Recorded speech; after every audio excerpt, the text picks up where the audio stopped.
every human acts, speaks in the way that corresponds to their state of consciousness at that moment. Sometimes you encounter humans, it's very common for humans to fluctuate between being relatively more conscious and quite unconscious. So you might meet the same person that you know well, or family member, in 2 or 3 or more different modalities of consciousness, as you might know.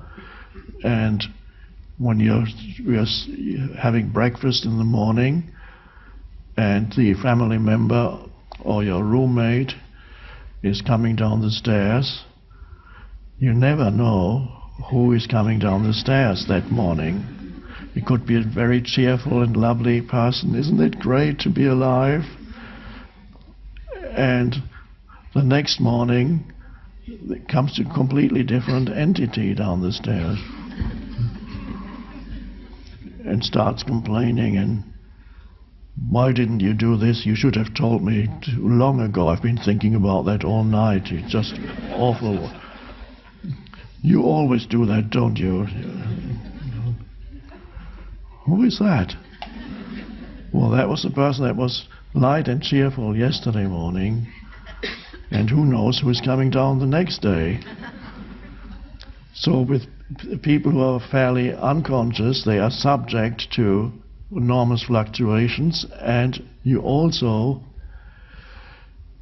to the extent that you could call them virtually certain different personalities emerging at different times. So you're not dealing with one human being. People, and I'm talking about people who have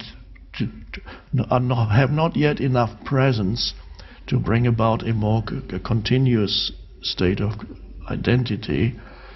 So you have all these people, and then you might talk to one person and he says, okay, I'm now very clear in my mind what I want, and I promise you those things that I did yesterday, 2 days ago, this will never happen again. I'm really become very clear now. It's all sorted out in my mind.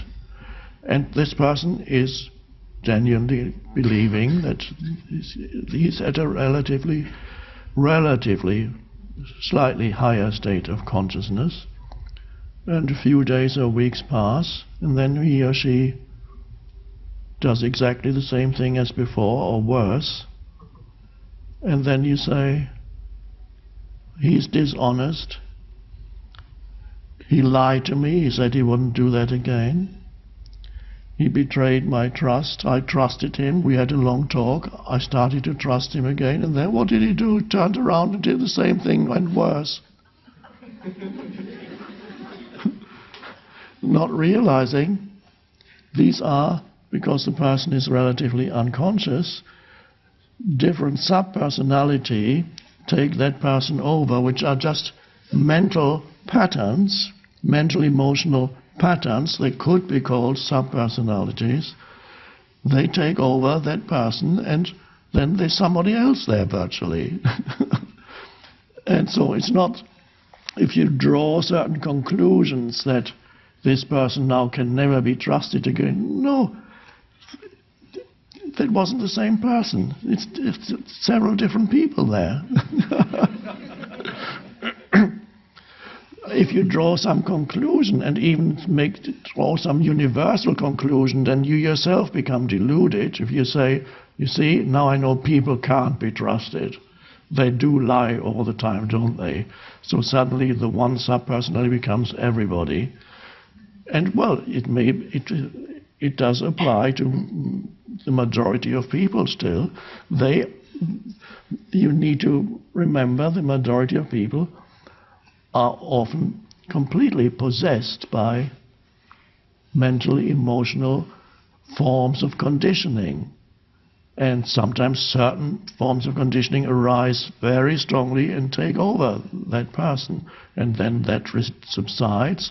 There's a little bit of, perhaps occasionally a little bit of awareness there, before the next wave of conditioning comes and takes that person over.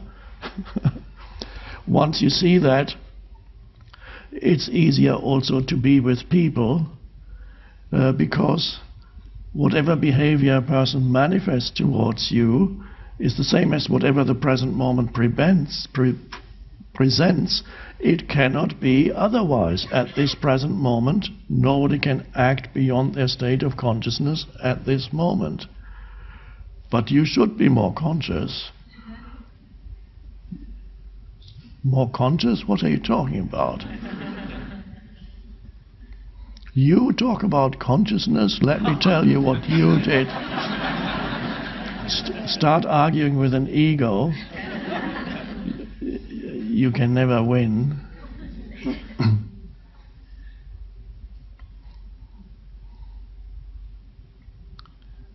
So, dealing with your mind,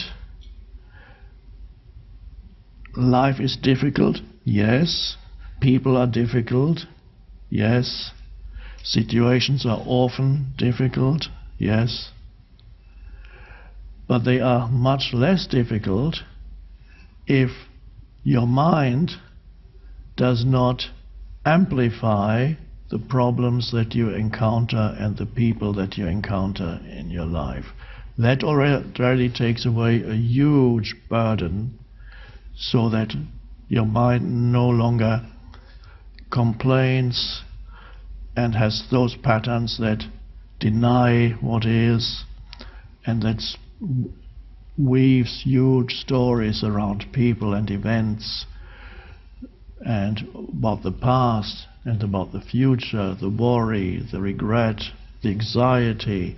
These are all mental events that do not have to be part of the difficulty of life. These can be transcended here and now.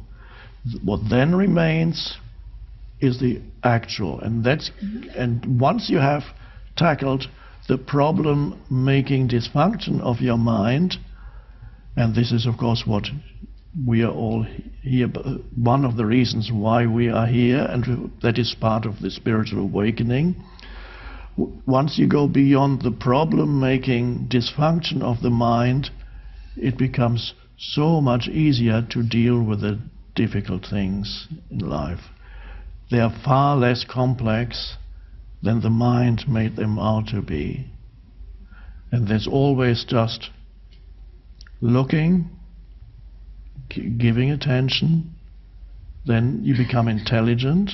You only become really intelligent when you can suspend for a moment the thinking function. So you rise above thought, and then you become alert, and then you look. Okay. And then you'll know what to do. And if the doing succeeds, it's fine. If it doesn't, you look again.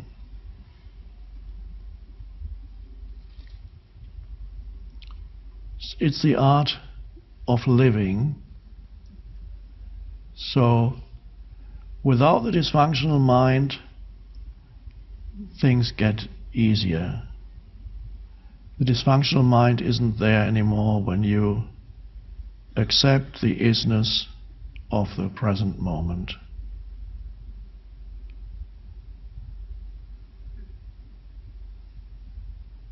So the challenges come. They are external and internal. Your own mind is a big challenge, but that is, you're already in the process of transcending that. The other challenges remain, and that is good.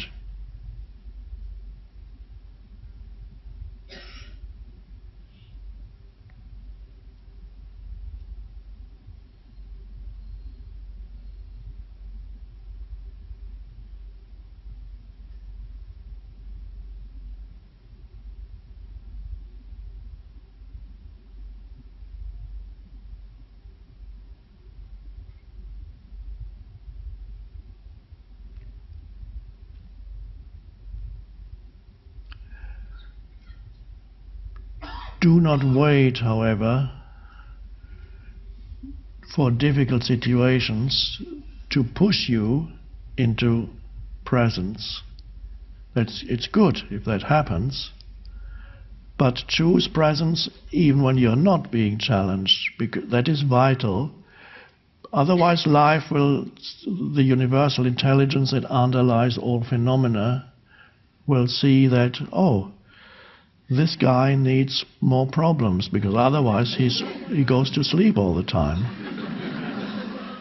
Let's give him a few more.